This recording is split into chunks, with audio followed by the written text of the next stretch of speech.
السلام عليكم ورحمة الله.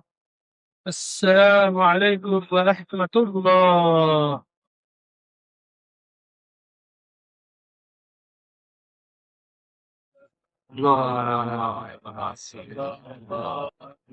الله أكبر ولله الحمد. الله أكبر.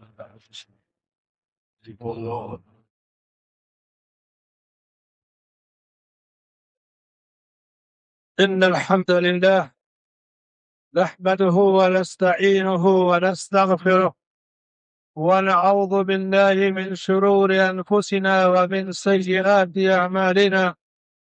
من يهده الله فلا مضل له ومن يضلل فلا هادي له، وأشهد أن لا إله إلا الله وحده لا شريك له، وأشهد أن محمدا عبده ورسوله. أما بعد، يا أيها الذين آمنوا اتقوا الله حق تقاته ولا تموتن إلا وأنتم مسلمون. يا أيها الناس اتقوا ربكم الذي خلقكم من نفس واحدة وخلق منها زوجها وبث منهما رجالا كثيرا ونساء، واتقوا الله الذي تساءلون به والأرحام إن الله كان عليكم رقيبا. يا أيها الذين آمنوا اتقوا الله وقولوا قولا سديدا يصلح لكم أعمالكم ويغفر لكم ذنوبكم، ومن يطع الله ورسوله فقد فاز فوزا عظيما. الله أكبر، الله أكبر، لا إله إلا الله، والله أكبر، الله أكبر ولله الحمد. الله أكبر، الله أكبر كبيرا، وسبحان الله بكرة وأصيلا، والحمد لله كثيرا.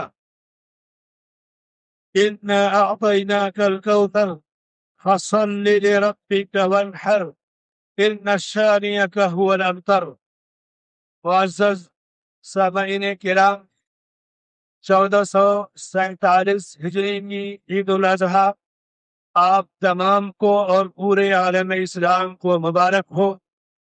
اللہ تعالیٰ کا ہم شکریہ ادا کرتے ہیں کہ 1447 2026 میلادی کا موسم حج بڑی خوبی سے، خوش اسلوبی سے گزر گیا۔ اللہ تعالیٰ تمام حجاج کو حج کے مناسک کی ادائیگی کے بعد ان کے گھروں میں سلامتی کے ساتھ واپس لائے اور ان کا حج مقبول بنائے۔ علامہ ابن کثیر نے فصل لربک وانحر کی تفسیر میں لکھا ہے کہ تم فرض نمازوں کو، نفل نمازوں کو اور قربانی کو صرف اللہ کے لیے خالص کرو۔ اللہ نے دوسری جگہ فرمایا قل ان صلاتي ونسكي ومحياي ومماتي لله رب العالمین، کہہ لیجئے کہ میری نماز، میری قربانی، میرا مرنا اور جینا صرف اللہ رب العالمین کے لیے ہے۔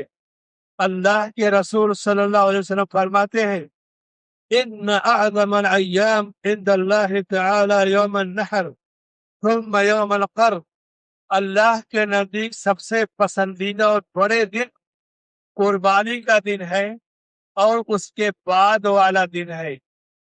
10 ذی الحجہ کو یوم النحر اور 11 کو یوم القر کہا جاتا ہے، اس لیے کہ 10 کو حجاج حج کے اعمال اور بڑے مناسک ادا کرنے کے بعد 11 کو اپنے خیمے میں ٹھہر جاتے ہیں، تو یوم القر قرار اور ٹھہرنے کا دن۔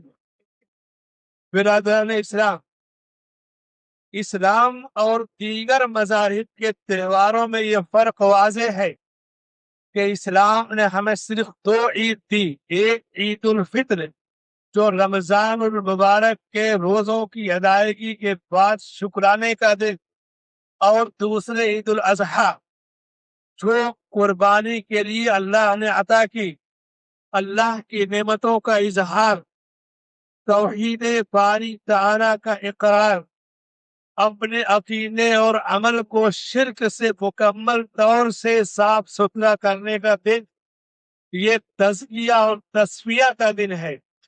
جب انسان اپنے عقیدے کو درست کر لے، اپنے عمل کو درست کر لے، دلوں سے بغض اور کینہ کو صاف ستھرا کر لے اور اللہ کا تقوی اختیار کر لے، تب اسے حکم ہے کہ تم قربانی کرو۔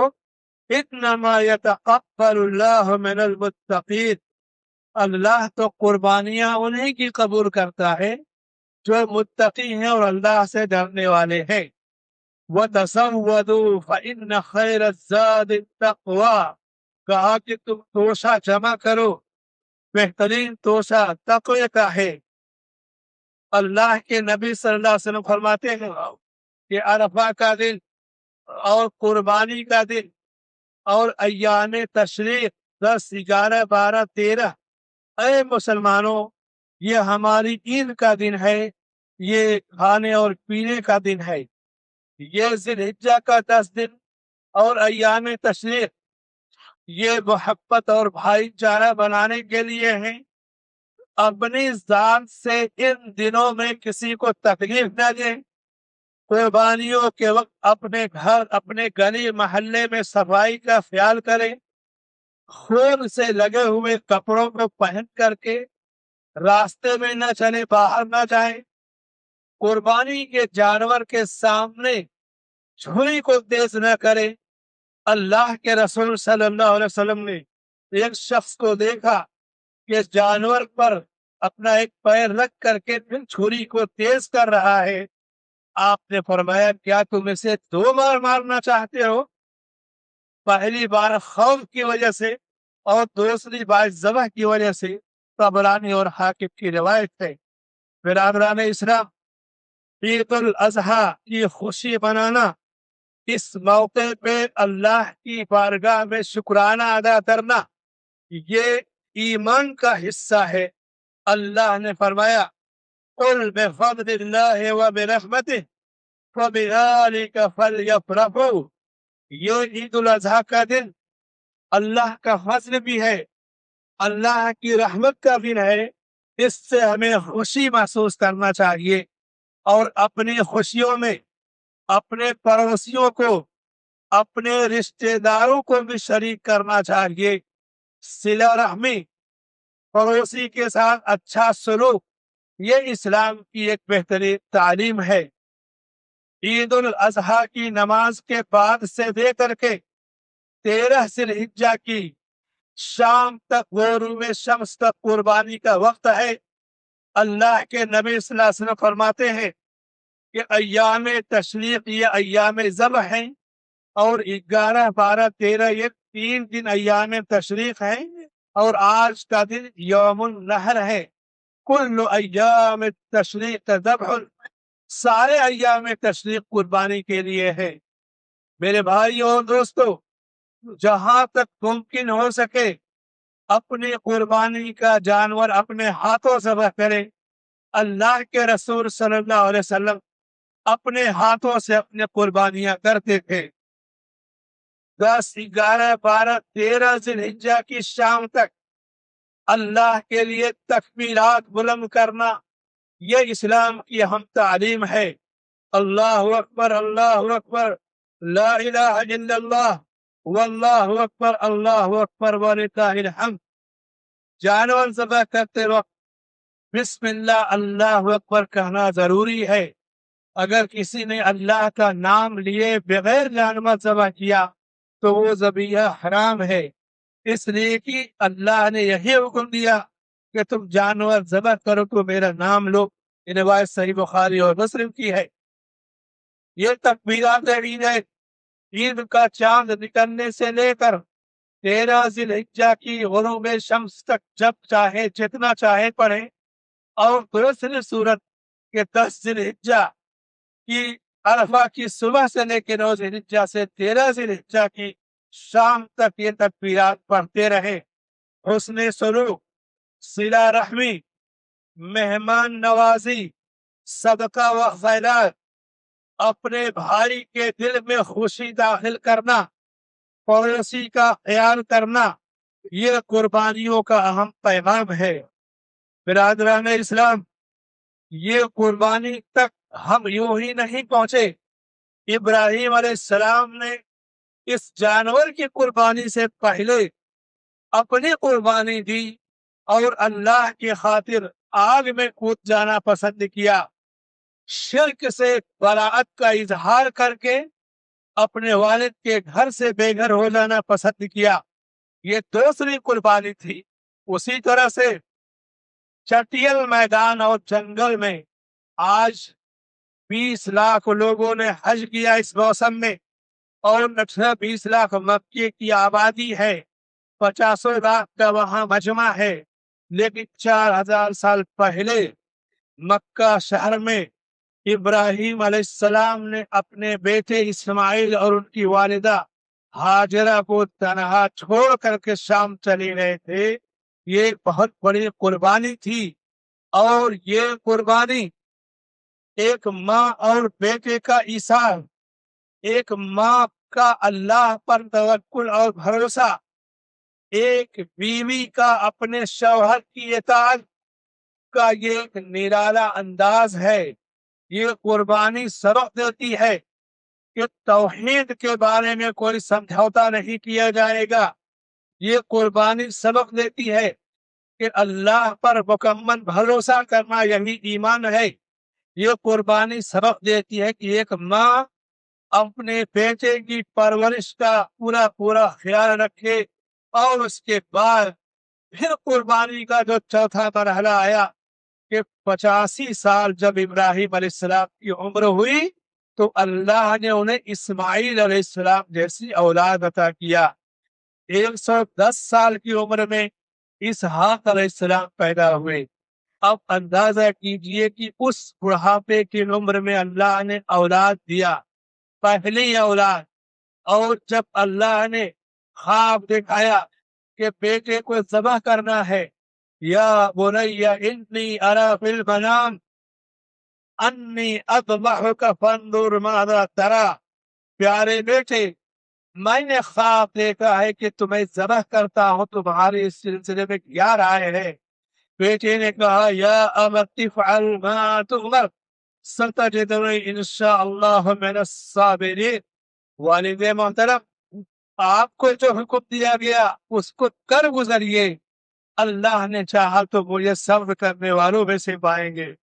اور اس آزمائش کے بعد پھر اللہ نے کہا ان ھذا لہو البلاء المبین، یہ تو کھلی ہوئی آزمائش ہے۔ اور قربانی کا جانور آسمان سے اترا، جیسے بارش آسمان سے اترتی ہے، وہ اللہ ہر چیز پر قادر ہے۔ وَفَدَيْنَاهُ بِذِبْحٍ عَظِيمٍ، اور اسماعیل علیہ السلام کی جگہ دبے کا فدیہ عطا کیا اور اس کی قربانی کی گئی۔ اللہ کو انسانوں کا خون بہانا مطلوب نہیں تھا، بلکہ ابراہیم علیہ السلام کے ایمان اور یقین کی سچائی کو جاننا مقصود تھا، ان کا امتحان لینا مقصود تھا۔ اسی لیے فرمایا ان ھذا لہو البلاء المبین۔ یہ قربانی ہم سے مطالبہ کرتی ہے اور سبق دیتی ہے کہ ہم اپنی اولاد کی تربیت کا خیال رکھیں۔ ہمارے بچے 12 بجے 1 بجے تک راستوں میں گھومتے ہیں، گاڑیوں کا کٹ مارتے ہیں، سگریٹ کا کش اڑاتے ہیں، بغیر ہیلمٹ کے گاڑیاں نچاتے ہیں۔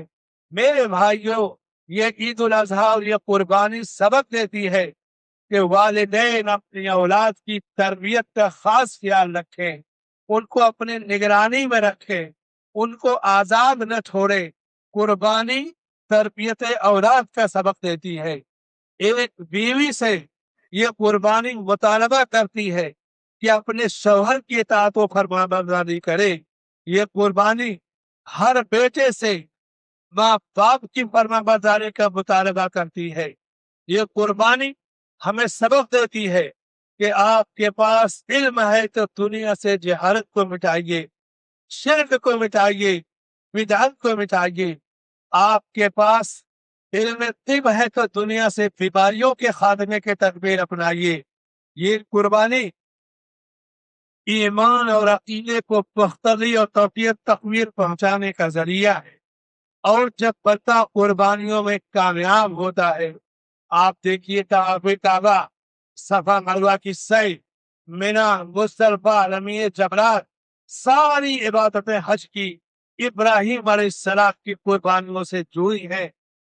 اللہ اکبر، اللہ اکبر، لا الہ الا اللہ، واللہ اکبر، اللہ اکبر، وللہ الحمد۔ برادران اسلام، آپ کی زندگی ابراہیم علیہ السلام کی طرح صرف اپنے رب کو راضی کرنے کے لیے ہونی چاہیے۔ آپ اگر کسی دشمن کو راضی کرنا چاہیں تو کبھی آپ سے خوش نہیں ہو سکتا۔ وَلَن تَرْضَىٰ عَنْكَ الْيَهُودُ وَلَا النَّصَارَىٰ حَتَّىٰ تَتَّبِعَ مِلَّتَهُمْ قُلْ إِنَّ هُدَى اللَّهِ هُوَ الْهُدَىٰ۔ یہود و نصارہ آپ سے اس وقت تک راضی اور خوش نہیں ہو سکتے جب تک آپ ان کے مذہب کی پیروی نہ کر لیں۔ تو اس نے جگہ اللہ نے فرمایا وَدُّوا لَوْ تَكْفُرُونَ كَمَا كَفَرُوا فَتَكُونُونَ سَوَاءً۔ جو لوگ اللہ کی عبادت نہیں کرتے، اللہ پر ایمان نہیں رکھتے، کفر کرتے ہیں، ان کے دلوں کی تو اصل خواہش ہے کہ تم بھی انہیں کی طرح کفر کرو تاکہ دونوں برابر ہو جائے۔ اس لیے میرے بھائی اور دوستو، اللہ کے لیے کی جانے والی نیکی کسی انسان یا کسی قوم کو خوش کرنے کے لیے نہیں ہونی چاہیے۔ ہر نیکی صرف اللہ کو خوش کرنے کے لیے ہونی چاہیے۔ وَمَا أُمِرُوا إِلَّا لِيَعْبُدُوا اللَّهَ مُخْلِصِينَ لَهُ الدِّينَ۔ آپ نے دیکھا ہوگا کہ ملک میں 50 سالوں سے ایک طبقے نے آواز اٹھائی کہ بڑے جانور کی قربانی نہیں کرنے دیں گے، اس سے ہماری آستھا کو تکلیف پہنچتی ہے۔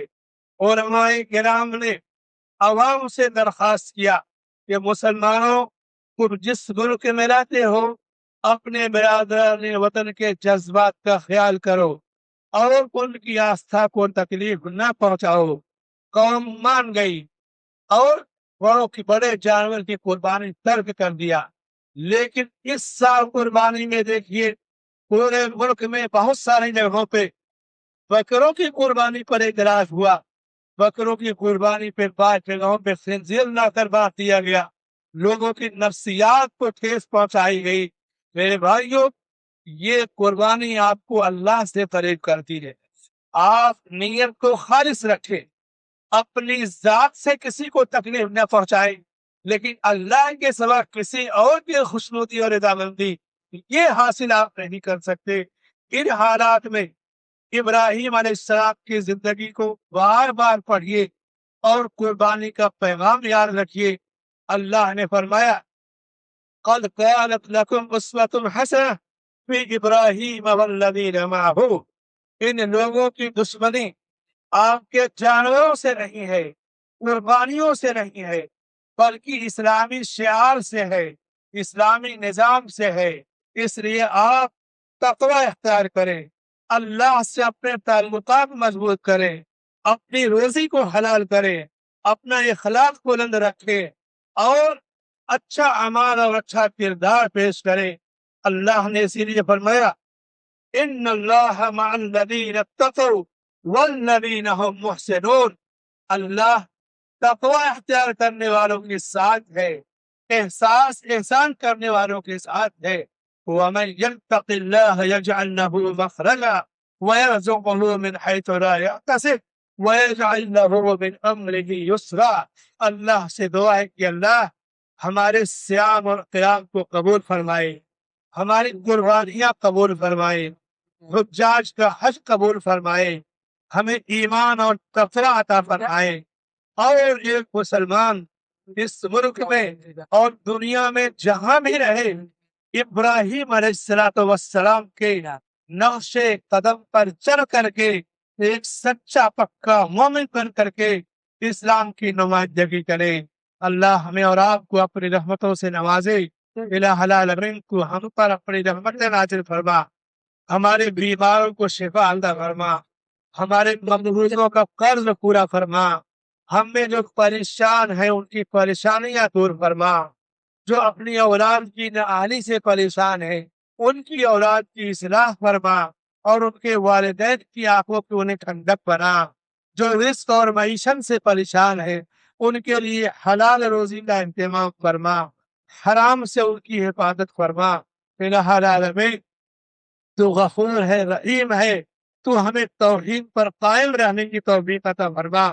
اللہم آت نفوسنا تقواها وزکها وانت خیر من زکاها انت ولیها ومولاها۔ ربنا آتنا في الدنيا حسنة وفي الآخرة حسنة وقنا عذاب النار۔ سبحان ربك رب العزة عما يصفون وسلام على المرسلين والحمد لله رب العالمين۔